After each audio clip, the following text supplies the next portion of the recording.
Meus queridos irmãos, graça e paz, louvado e engrandecido seja o nome do Senhor. Estamos aqui porque nós queremos meditar na palavra do Senhor. Nós queremos ouvir a voz do Senhor, né? Queremos que o Senhor fale conosco neste dia, profundamente. Sou Deus em nome de Jesus e eu quero colocar tudo que está aqui acontecendo nas tuas mãos, Pai. Recebe o meu desejo de ouvir a tua voz, de meditar na tua palavra e daqui possamos tirar lições maravilhosas para nossas vidas. Abençoe a todos nós que estamos participando de algum modo, através dessa rede social, através deste filme, Senhor. Abençoa todos com toda sorte de bênçãos espirituais nos lugares celestiais, para louvor da tua glória, em nome de Jesus. Fala conosco, te peço. Em nome de Jesus Cristo, nosso Salvador e Senhor. Amém. Meus queridos, eu quero falar sobre Jesus confere autoridade espiritual. Este é o nosso tema. E o nosso texto que nós queremos discorrer aqui é Mateus 10, de 1 a 27. O capítulo todo é um assunto só, mas por ser grande eu vou ler só até o 27, que diz assim: E chamando a si os seus 12 discípulos, deu-lhes autoridade sobre os espíritos imundos, para expulsarem e para curarem toda sorte de doenças e enfermidades. Ora, o nome dos 12 apóstolos são estes: primeiro, Simão, chamado Pedro, e André, seu irmão, Tiago, filho de Zebedeu, e João, seu irmão, Filipe, Bartolomeu, Tomé e Mateus, publicano, Tiago, filho de Alfeu, e Tadeu, Simão, cananeu, e Judas Iscariotes, aquele que o traiu. A estes 12 enviou Jesus e ordenou-lhes, dizendo: Não ireis aos gentios, nem entrareis na cidade de samaritanos, mas ide antes as ovelhas perdidas da casa de Israel. E indo pregai, dizendo: É chegado o reino dos céus. Curai os enfermos, ressuscitai os mortos, limpai os leprosos, expulsai os demônios, de graça recebestes, de graça dai. Não vos provereis de ouro, nem de prata, nem de cobre em vossos cintos, nem de alforje para o caminho, nem de 2 túnicas, nem de alparcas, nem de bordão, porque digno é o trabalhador do seu alimento. Em qualquer cidade ou aldeia em que entrardes, procurai saber quem nela é digno, e hospedai-vos aí até que vos retireis. E ao entrardes na casa, saudai-a. Se a casa for digna, desça sobre ela a vossa paz, mas se não for digna, tome para vós a vossa paz. E se ninguém vos receber, nem ouvir as vossas palavras, saindo daquela casa ou daquela cidade, sacode o pó dos vossos pés. Em verdade vos digo que no dia do juízo haverá menos rigor para a terra de Sodoma e Gomorra do que para aquela cidade. Eis que vos envio como ovelhas ao meio de lobos, portanto, sede prudentes como as serpentes e simples como as pombas. Cautelai-vos dos homens, porque eles vos entregarão aos sinédrios e vos açoitarão nas suas sinagogas. E por minha causa sereis levados à presença de governadores e dos reis, para lhes servir de testemunho a eles e aos gentios. Mas quando vos entregarem, não cuideis de como ou o que haveis de falar, porque naquela hora vos será dado o que haveis de dizer, porque não sois vós que falais, mas o Espírito de vosso Pai que está em vós. Um irmão entregará a morte a seu irmão, e um pai a seu filho, e filhos se levantarão contra os pais e os matarão. E sereis odiados de todos por causa do meu nome, mas aquele que perseverar até o fim, esse será salvo. Quando, porém, vos perseguires numa cidade, fugi para outra. porque em verdade vos digo que não acabareis de percorrer as cidades de Israel antes que venha o Filho do Homem. Não é o discípulo mais do que o seu mestre, nem o servo mais do que o seu senhor. Basta ao discípulo ser como seu mestre e ao servo como seu senhor. Se chamaram Beelzebul ao dono da casa, quanto mais aos seus domésticos. Portanto, não os temais, porque nada há encoberto que não haja de ser descoberto, nem oculto que não haja de ser conhecido. O que vos digo às escuras, dizei-o às claras, e o que escutai ao ouvido dos eirados, pregai. Está aí, meu querido, minha querida, a palavra do Senhor. Jesus confere autoridade espiritual. Este é o nosso tema. Então Jesus chama essa coisa de chamar, né? É importante. Jesus chama. Jesus chamou os 12, escolheu os 12. E importante porque o chamado entende que quando alguém me chama, eu entendo que é comigo mesmo, é exclusivamente dirigido a mim. E eu entendo isso, qualquer um entende isso, mesmo que não, e que é com ele, e mesmo assim, tendo esse direcionamento, eu entendendo que o Senhor está chamando a mim, eu não vou fugir, né? Se desculpar, ele não tem dúvidas e não tenta se enganar. Ah, não, acho que não foi eu, acho que... né? Então, ou se desviar do propósito. Então, quando Deus chamou alguém, foi difícil dele se desviar do propósito, né? Isso no sentido de você, no dia que nós aceitamos Jesus, que nós entendemos pela ação do Espírito Santo na nossa vida, né? Que nos convenceu que éramos pecador, que necessitávamos de um Salvador, que devíamos pedir perdão pelos nossos pecados, né? Foi um chamado também, e um chamado no sentido ministerial. Todos que foram chamados, né? Até tentaram fugir, mas não foi possível. Então Jesus chama os seus 12, né? E incumbiu-os de autoridade. Nesse sentido aqui, ele chamou, reuniu eles para imbuir eles de autoridade, né? Quer dizer, unção para fazer as coisas determinadas por ele, né? Deu uma ordem, uma ordenação. Então, coisas essas como expulsar os demônios, curar enfermos de toda sorte, de toda espécie, né? Você já prestou atenção aqui no contexto da palavra de Deus, o imperativo no que Deus, no que Jesus nos mandou fazer? Você já parou para meditar nesse tipo de coisa? A incumbência, né? Esse conferir de autoridade espiritual àquele que é crente, aquele que é servo de Deus, aquele que é enxertado na videira, Jesus, né? Na videira verdadeira. Então, você pensa que é pouca coisa, né?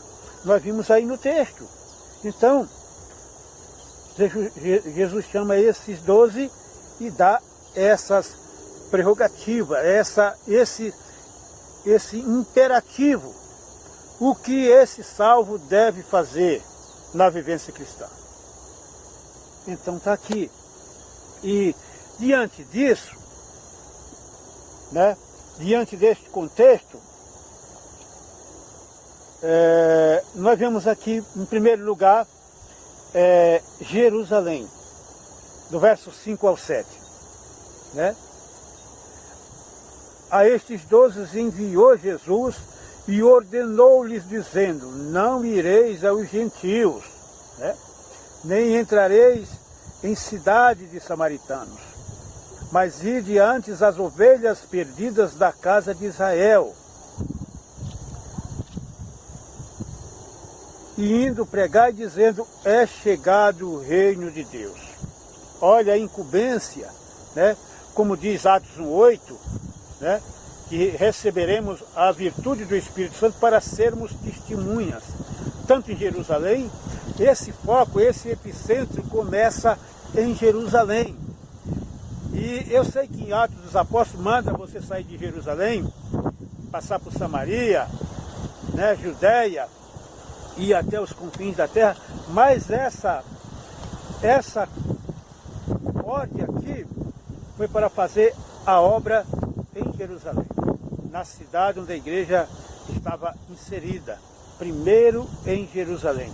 Então Jerusalém é o epicentro, Jerusalém é onde tudo começa. Me refiro onde é o começo da obra, né? É de onde parte. Isso é um exemplo.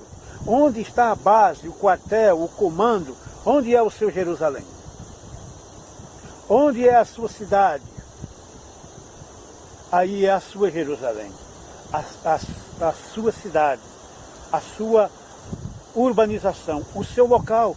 Tudo começa daí, do começo de Jerusalém.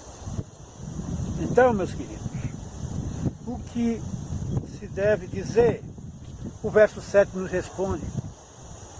É chegado o reino de Deus. Isso fala de pregar o Evangelho, de falar de Jesus, o Salvador, o que salva, o que escreve o nome no livro da vida, o que leva para o céu, não é? O que batiza com o Espírito Santo, né? Enche você de poder, de unção. Isso, e o que se deve fazer?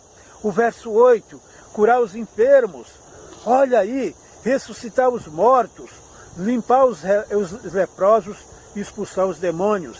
De graça recebestes e de graça dai. Fazer todas essas coisas, sem cobrar, sem estar pensando no financeiro. Abençoar com aquilo que Ele te deu de graça, né? De graça dai. Sem pensar nisso, o texto é bem claro em dizer algumas coisas sobre você sair muito bonito, muito enfeitado, muito elegante. Então, e qual a incumbência? Está no verso 8 também. A incumbência é essa, o imperativo é esse. O que o crente deve fazer é isso que está escrito aqui. O que eles deveriam fazer é isso. Imagine que talvez naquela época o médico não fosse uma coisa muito popular, né? Que as pessoas necessitavam de milagre mesmo para se curar, né? E como tinham pessoas doentes naquela época, como tinham pessoas doentes fisicamente e doentes espiritualmente falando. Então, meus queridos, aqui já se vê, essa obra começa em Jerusalém. Jerusalém é aí onde você está, é aí onde você mora. Então começa a fazer a obra de Deus aí na sua Jerusalém. E partindo desse pressuposto, desse entendimento, é o segundo ponto, né? Jesus confere a autoridade espiritual. Em segundo lugar, manter a humildade, a simplicidade. Do verso 9 ao 10. Não vos provereis de ouro, nem de prata, nem de cobre em vossos cintos, nem de alforje para o caminho, nem de 2 túnicas, nem de alparcas, nem de bordão, porque digno é o trabalhador do seu salário. Então, meus queridos, aqui Jesus dá o direcionamento, né, a ser feito. Ordena que se procure algum morador digno, do verso 11 ao 13, diz assim: em qualquer cidade ou aldeia em que entrardes, procurais saber quem nela é digno, e hospedai-vos aí até que vos retireis. E ao entrardes na casa, saudai. Se a casa for digna, desça sobre ela a vossa paz. Mas se não for digna, tome para vós a vossa paz. E saudai, quer dizer que é uma casa que recebe bem o Evangelho, que recebe bem os profetas de Deus, que recebe bem os servos do Senhor, né? Os santos de Deus. Então, a ordem era esse lugar, ou cidade, perceber de bom grado e ouvir a palavra, e a ela proclamada, senão, né, paciência. Então, deviam sacudir o pó dos pés. Isso declara juízo indelével àquela gente. Né? Imagina o que é isso. Imagina que coisa. Isso entristece o coração de Deus. Quando a pessoa não recebe o Evangelho, quando a pessoa não recebe Jesus, né? Para ser salva, porque é o melhor presente de Deus para o ser humano, é Jesus. É o unigênito de Deus, que morreu na cruz para nos salvar.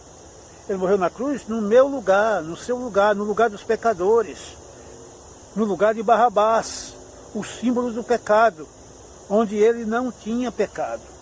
Ele era santo, ele é santo, e por isso você corre risco. A gente quando vai evangelizar, as pessoas agradecem pelo folheto, a literatura recebida, a literatura evangelística, mas no último evangelismo que a gente fez lá no Planalto, uns 3, obrigado, não quero, rejeitaram a palavra. Eu me lembro que eu tenho um folheto, que eu coleciono folheto, tenho um folheto guardado aqui em casa, que eu recebi na Bahia, que eu recebi em Jacobina. Eu tenho outro muito antigo, que já está amarelado, que eu recebi na Praça Lauro Gomes, aqui em São Bernardo do Campo. Eu valorizava a palavra. Mesmo sem entender muito, eu sabia que ali era alguma coisa relacionada a Deus.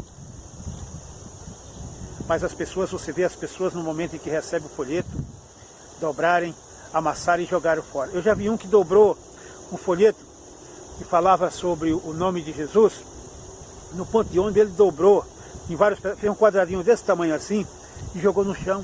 Eu apanhei esse folheto, e esse folheto está guardado aqui comigo como testemunho da rejeição da palavra de Deus. Uma vez eu, com um desses folhetos que eu coleciono, caiu no piso do ônibus. E eu fiquei observando. Só apanhei o folheto na hora que eu fui descer do ônibus. Que chegou no ponto do ônibus onde eu ia descer.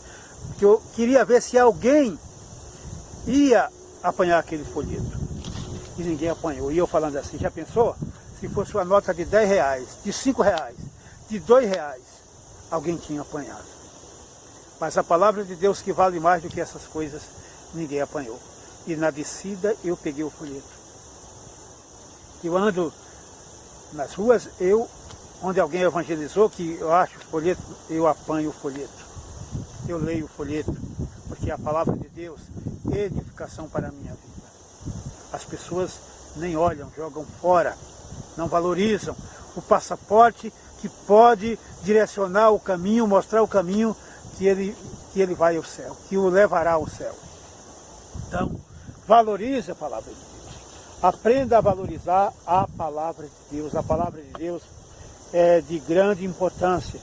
E diante disso, meus queridos internautas, meus queridos ouvintes da palavra de Deus, vídeo ouvinte, através da rede social Facebook. Em terceiro lugar, o alerta do perigo que se corria, do verso 16 ao 19. Olha o que diz: eis que vos envio como ovelhas ao meio de lobos, portanto, sede prudentes como as serpentes e simples como as pombas. Acautelai-vos dos homens, porque eles vos entregarão aos sinédrios e vos açoitarão nas suas sinagogas. Olha aí, incluindo sacerdotes. E por minha causa sereis levados à presença dos governadores, dos reis, para lhes servir de testemunho a eles e aos gentios. Né? Mas quando vos entregarem, não cuideis de como ou o que haveis de falar, porque naquela hora vos será dado o que haveis de dizer. O Espírito Santo será o seu advogado, né? O Espírito Santo será o seu advogado. Ele falará nos seus lábios, ele fará a defesa. Não se preocupe, né? Não se preocupe. Então eles não iam gostar de serem... Eles não gostam de ser doutrinados. Os rebeldes gostam de viver na sua libertinagem. Não é diferente dos nossos dias. O mundo desdenha das coisas do Senhor, das coisas da salvação. Vemos isso através do carnaval e das ditas artes, entre aspas, né? Entre aspas, nós temos visto nos filmes, como vimos o filme do Código da Vinci, que tenta denegrir o caráter de Jesus, mentindo a seu respeito. O que sei é que o espiritual incendeia ódio no mundo fora. Jesus disse isso, que o mundo nos odiaria por sua causa, né? Verso 18 a 22. Verso de 18 a 22. E por minha causa sereis levados à presença dos governadores e dos reis, para lhes servir de testemunho a eles e aos gentios. Mas quando vos entregarem, não cuideis de como o que haveis de falar, porque naquela hora vos será dado o que haveis de dizer. Porque não sois vós que falais, mas o Espírito de vosso Pai é que fala em vós. Não é? O irmão entregará à morte o seu irmão, e o pai de seu filho, e o filho se levantarão contra os pais e os matarão. Sereis odiados de todos por causa do meu nome, mas aquele que perseverar até o fim será salvo. Então, o que cabe diante das pessoas que não gostam de nós, Jesus disse que, né, ele deixa claro que as pessoas vão nos odiar, porque nós não somos desse mundo, nós não somos dessa terra, nós somos peregrinos aqui. Nós somos servos de Deus, filhos de Deus, embaixadores do Senhor. Nós somos diferentes, né? Porque aceitamos Jesus, o Espírito Santo habita em nós. Nós somos seres espirituais, porque a palavra diz que aquele que é nascido da carne é carne, mas aquele que é nascido do Espírito é Espírito. Então, o contexto diz: se chamaram Beelzebu ao dono da casa, quanto mais os seus domésticos. Diz a palavra, se chamaram Jesus de Beelzebu, se chamaram Jesus de diabo. Imagine que não vão dizer a nosso respeito. Mas ele garante que o Espírito Santo tudo descortina, tudo revela. Verso 26 e 27. Portanto, não os temais, porque nada há encoberto que não haja de ser descoberto, nem oculto que não haja de ser conhecido. O que vos digo às escuras, né? O que ele nos revela, o que o Espírito dizei-o às claras, né? E o que escutais ao ouvido dos eirados pregai. Então Deus nos revela essas verdades maravilhosas, as escuras onde ninguém pode ver, que só nós sabemos, só nós temos esse entendimento, essa comunhão com o Espírito Santo. Nós temos que dizer isso às claras, pregar isso às claras para todos ouvirem, né? Não sabemos, e até sabemos, todos não serão salvos, mas todos o virão esse Evangelho. para que depois disto o fim venha. Então, é isso, meu querido. Essa é a incumbência que Deus nos dá, que Deus nos dispensa, nos direciona. Portanto, Jesus confere autoridade espiritual à sua igreja, ao seu povo. Vamos concluir esta mensagem. Nós também, como os 12, fomos chamados da nossa própria geração para dar continuidade à obra do reino sacro, do reino de Deus, porque os 12 passaram, mas nós ainda não. Quando passarmos, virão outros, mas agora esse chamado, essa ordem é a nossa, a mim, a você. Então, enquanto é dia, preguemos, porque a noite vem em que ninguém pode trabalhar. Ele trabalha até agora e nós trabalhamos também. Jesus ordena imperativamente: curai os enfermos, ressuscitai os mortos, limpai os leprosos, expulsai os demônios, de graça recebestes, de graça dai. Essa é a ordem do Senhor. Né? Olha aí, a exortativa que desmonta totalmente a teologia da prosperidade, né? Desmonta totalmente aqueles que querem fazer a obra para conseguir muitas posses, muitas propriedades, muitas rádios, emissoras de rádios, muitas redes de TV, né? No verso 9 ao 10, não vos provereis de ouro, nem de prata, nem de cobre em vossos cintos, nem de alforje para o caminho, nem de 2 túnicas, nem de alparcas, nem de cordão, porque digno é o trabalhador do seu alimento. Então, meu querido, beleza, se ligou? Então tá aí, sabe qual é a sua missão, qual é o seu chamado? Cada crente um missionário, cada crente um propagandista do Evangelho, um anunciador das boas novas, né? Faça a obra de um evangelista, só isso, a obra de um evangelista. A gente não está querendo que você esteja brigando aí pelo termo pastora, bispo, pelo termo apóstolo. Deus não quer isso. A referência dessa fala está em 2 Timóteo 4,5, que eu acho bom nós lermos, porque aqui não é importante que eu fale, o importante aqui é que a palavra fale, o importante aqui é que o Espírito Santo fale. 2 Timóteo, vamos achar, 4,5. Eu quero que você ouça veramente a palavra de Deus, e não a minha voz, mas a voz do Espírito Santo. Quem tem ouvido, ouça o que o Espírito diz à igreja. Louvado seja o nome do Senhor. 2 Timóteo 4,5. Olha o que diz aqui. Tu, porém, se sóbrio em tudo, sofre as aflições, faze a obra de um evangelista, cumpre o teu ministério. Essa é a incumbência.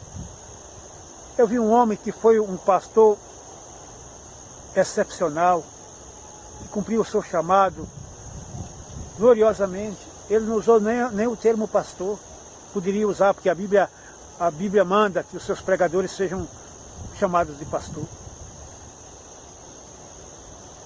Billy Graham, que já está na glória, na presença de Deus, evangelista.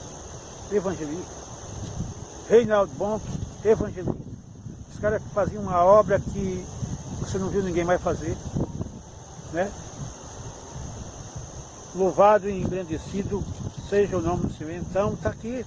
Tu, porém, se sóbrio em tudo, sofre as aflições, faze a obra de um evangelista, cumpre o teu ministério. Está aí o que a palavra de Deus vem nos dizer. Amém? Vamos orar? Deus bendito, santo, Glorioso Senhor, nós queremos te agradecer pela tua palavra, nós queremos te agradecer por este dia, nós queremos te agradecer porque ouvimos a tua voz, ouvimos a tua palavra, meditamos, ó Deus, no texto sagrado e buscamos lições para a nossa vida e saber o que o Senhor nos ordena que façamos, ó Deus, no ministério de crente, no ministério cristão, no ministério evangélico, Pai. E assim, Pai, abençoa os teus filhos e que eles, através dessa palavra, tenha sido como um colírio, que eu tenha sido de bom proveito, Senhor, pregando essa palavra aos teus filhos e a mim também. Em nome de Jesus, eu quero te agradecer e te bendizer com toda sorte de bênção.